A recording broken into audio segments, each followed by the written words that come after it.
नाजरीन, हमारी ज़मीन अजीबो गरीब मिस्ट्री से भरी हुई है। बरमूदा ट्राई से लेकर अंडर वाटर रिवर तक इस ज़मीन पर कई ऐसी पुरअसरार जगह मौजूद हैं जिनको सिर्फ समझने के लिए बड़े बड़े साइंटिस्ट भी सर जोड़कर बैठे हैं। आज की इस वीडियो में आप ऐसी मिस्टीरियस प्लेसेस के बारे में जानेंगे जिनका आखिर वजूद कैसे हुआ। ये वाकई ही एक पहेली है। तो आइए वीडियो को शुरू करते। नंबर 7, तुर्कमानिस्तान के आलीशान कराकरम सहरा के बिल्कुल सेंटर में, जहां ऑलरेडी इतनी गर्मी बरसती रहती है। ज़मीन में 100 फुट गहरा एक ऐसा गड्ढा है जहां 24 घंटे आग लगी रहती है। ये गड्ढा दरवाज़ा गैस ग्रेटर के नाम से जाना जाता है, जो 17,500 स्क्वायर फीट तक फैला हुआ है। चाहे बारिश हो या तूफान, ये आग पिछले 50 सालों से ऐसे ही जल रही है। लेकिन सवाल ये है कि ये आग यहाँ जलाई किसने। 1971 में एक जियोलॉजिस्ट यहाँ ड्रिलिंग का काम कर रहा था कि अचानक उनके नीचे से ज़मीन खिसक गई और तभी ये गड्ढा बन गया था। लेकिन उनको यहाँ से अजीब सी स्मेल आने लगी। जब तहकीक हुई तो मालूम पड़ा कि इस गड्ढे में नेचुरल मीथेन गैस निकल रही है। क्योंकि मीथेन गैस डेंजरस होती है, इसकी वजह से काफ़ी कोशिश की गई कि ज़मीन से निकलने वाली इस गैस को रोक लिया जाए, लेकिन सारी कोशिशें नाकाम हो गईं। आखिरकार माहौल को बचाने के लिए इस गैस को आग लगा दी गई। बस वो दिन और आज का दिन, ये आग आज भी नॉन स्टॉप जल रही है। नंबर 6, ये अजीबो गरीब पहाड़ देखकर ऐसा लगता है जैसे पानी नहीं, बादलों के बीच में कोई आयरलैंड बना हुआ है। ये माउंटेन माउंट रोरामा के नाम से जाना जाता है, जिसकी हाइट 2810 मीटर है।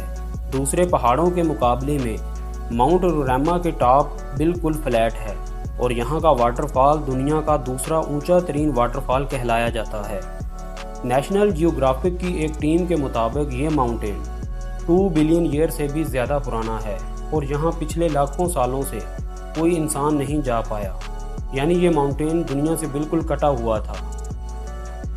1884 में ये माउंटेन पहली बार सर एवरोड ने सर किया था। तभी दुनिया को मालूम पड़ा कि ये ऊंचा तरीन पहाड़ ऊपर से बिल्कुल फ्लैट है। लेकिन रिसर्चर्स के लिए ये बात हैरानकुन थी कि जब उन्होंने ये देखा कि इस माउंटेन पर हर किस्म की ज़िंदगी पाई जाती है। रिसर्चर्स को यहाँ से जानवरों और प्लांट्स की ऐसी किस्में भी मिली हैं जो उन्होंने पहली बार देखी थी। तो माउंट रोरामा पर मौजूद 53% स्पेशीज ऐसी थीं जो आज तक सिर्फ इसी अजीब पहाड़ पर देखी गई हैं। नंबर 5, नासा की सैटेलाइट ने इंडियन ओशन की एक ऐसी पिक्चर पब्लिश की जिसमें पानी के अंदर कुछ ऑब्जेक्ट्स देखे गए जो इंडिया और श्रीलंका को आपस में कनेक्ट कर रहे थे। लोकल्स का मानना है कि ये ब्रिज हिंदू गॉड रामा ने बनाया था और जो मैजिक ब्रिज के नाम से भी जाना जाता है। ये माना जाता है कि हिंदू गॉड रामा जिन पत्थरों से ये ब्रिज बनाया था वो पानी पर तैरने वाले पत्थर थे और ऐसे कई पत्थर आज भी इस एरिया में पाए जाते हैं। 48 किलोमीटर लंबे इस ब्रिज का काफ़ी हिस्सा अभी पानी के अंदर जा चुका है। साइंसदानों ने जब तहकीक की तो मालूम पड़ा कि ब्रिज को बनाने में इस्तेमाल होने वाले पत्थर जिस चीज़ पर रखे गए हैं वो एक सैंड बार है। उनको इस बात का काफ़ी सबूत भी मिल चुके हैं कि ये सैंड बार तो बिल्कुल नेचुरल है, लेकिन इस पर रखे गए पत्थर ज़रूर कहीं और से लाए गए थे। जब सैंड बार और उन पत्थरों की एज मालूम करने के लिए रेडियो कार्बन डेटिंग से जो मालूम पड़ा, वो जानकर एक्सपर्ट्स भी हैरान हो गए। जी हाँ, उनको मालूम पड़ा कि ये पत्थर 7,000 साल पुराने हैं, जबकि उनके नीचे सैंड बार की एज सिर्फ 4,000 साल है। तो आखिर ये पत्थर यहाँ आए कैसे, ये साइंस के लिए एक मिस्ट्री है। नंबर 4, क्या कभी आपने किसी पहाड़ को हिलते या फिर उसको अपनी जगह बदलते हुए देखा है? क्या ऐसा मुमकिन हो सकता है? नाजरीन, तंजानिया में गोरोअंगोर एरिया में मौजूद ये है एक ऐसा अजीबो गरीब पहाड़ जो हर साल 66 फुट तक अपनी जगह बदल देता है। यानी जिस जगह वो अभी मौजूद है, अगले साल वो इस जगह से 20 मीटर आगे या पीछे मूव कर जाएगा, और वो भी बिल्कुल नेचुरली। हैरत अंगेज़ तौर पर अगर इस पहाड़ से थोड़ी सैंड लेकर उसी को अपने घर में भी रख लिया जाए, तब भी वो उसे ऐसे ही मूव कर जाएगी। और इस बात की गवाही खुद तंजानिया के फॉर्मर प्रेसिडेंट ने अपनी प्रेस कॉन्फ्रेंस में भी दी थी। साइंटिस्ट ने इस मिस्टीरियस पहाड़ के मूव करने की वजह मालूम करने के लिए कई एक्सपेरिमेंट किए और ये पता लगाया कि ये सैंड हिल कम से कम 30 लाख साल पुरानी है और ये तब से ऐसे ही अपनी पोजीशन चेंज करती आ रही है। एक्सपर्ट्स का मानना है कि ये सैंड हिल वॉल्केनो से निकलने वाली ऐश है और इसी वजह से ये मैग्नेट की तरह काम करती है। अगर थोड़ी सैंड हवा में फेंकी भी जाए तो ये हवा में फैलने की बजाय एक दूसरे से चिपकी रहती है। लेकिन ये सैंड हिल अपनी जगह क्यों बदलती है, इसका असल जवाब अभी तक तलाश किया जा रहा है।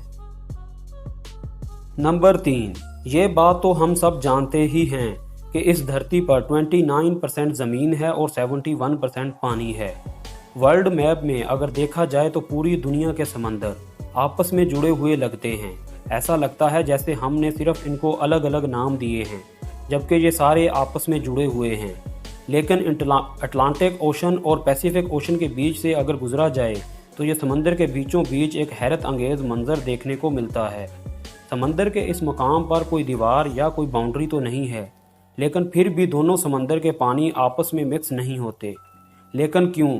इन दोनों पानी में आखिर ऐसा क्या राज है कि ये समंदर की लहरों के बावजूद भी आपस में मिक्स नहीं होते? असल में ये दोनों समंदर के पानी अलग अलग जगह से बहते हैं और इसी वजह से इन दोनों समंदर के पानी की क्वालिटी भी अलग है और इनका साल्ट लेवल भी मुख्तलिफ है। आपने भी स्कूल में पढ़ा होगा कि जिस पानी में साल्ट ज़्यादा होता है वो नॉर्मल पानी से ज़्यादा हैवी होता है।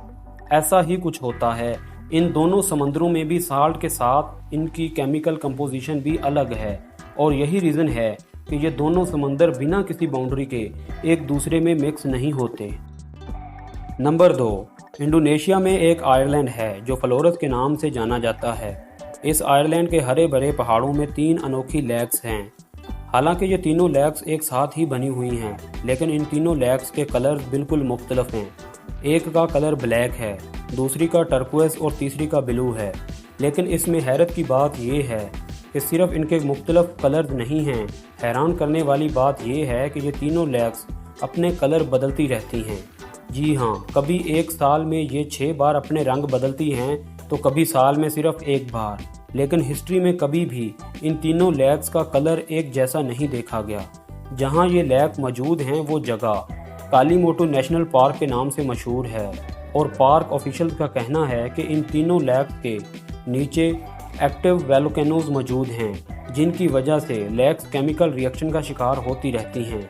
वोल्केनो की वजह से जो गैसेस निकलती हैं वही शायद इन लेक्स के पानी के साथ मिलकर केमिकल रिएक्शन करती हैं और इनका कलर चेंज हो जाता है। लेकिन कभी इन तीनों लेक्स का कलर एक जैसा क्यों नहीं हुआ, ये अभी तक एक मिस्ट्री है। इंडिया की मणिपुर स्टेट में 287 स्क्वायर किलोमीटर बड़ी एक फ्रेश वाटर लेक है जो लोकटॉक के नाम से जानी जाती है। दुनिया में सिर्फ एक ही फ्लोटिंग नेशनल पार्क है और वो इसी लोकटॉक लेक में मौजूद है, जिसे काइबल लमजो नेशनल पार्क कहते हैं। इस लेक में मज़ीद हज़ारों छोटे बड़े आइलैंड मौजूद हैं, जिनमें से कई नेचुरल रिंग शेप के हैं। इन आइलैंड में कई पर आबादी भी बसती है और एक आइलैंड पर एक छोटा सा स्कूल भी खुला हुआ है। ये आइलैंड्स बायोमास के ऐसे टुकड़े हैं जो हर वक्त पानी के ऊपर ही फ्लोट करते रहते हैं। मज़े की बात तो ये है कि यहाँ रहने वाले लोग भी हर वक्त खुद को हिलता हुआ महसूस करते हैं। इस फ्लोटिंग आइलैंड में हिरन की एक ऐसी किस्म भी रहती है जिसको सांगानाई कहा जाता है। सांगानाई पूरी दुनिया से ख़त्म हो चुके थे, लेकिन बाद में मालूम पड़ा कि इस फ्लोटिंग आइलैंड पर इनकी नस्ल अभी भी मौजूद है। दोस्तों, आज की वीडियो बस यहीं तक थी। अगर वीडियो आपको पसंद आई हो तो प्लीज़ वीडियो को लाइक और हमारे चैनल को सब्सक्राइब करके साथ लगे बेल आइकन के बटन को प्रेस कर लें और साथ ही नोटिफिकेशन ऑन कर लें, ताकि हर नई आने वाली वीडियो का नोटिफिकेशन आपको मिलता रहे, क्योंकि हम आपके लिए ऐसी दिलचस्प और मालूमाती वीडियोस लेकर हाजिर होते रहेंगे। मिलते हैं एक नई वीडियो के साथ, तब तक अपना बहुत सारा ख्याल रखिएगा। अल्लाह हाफिज।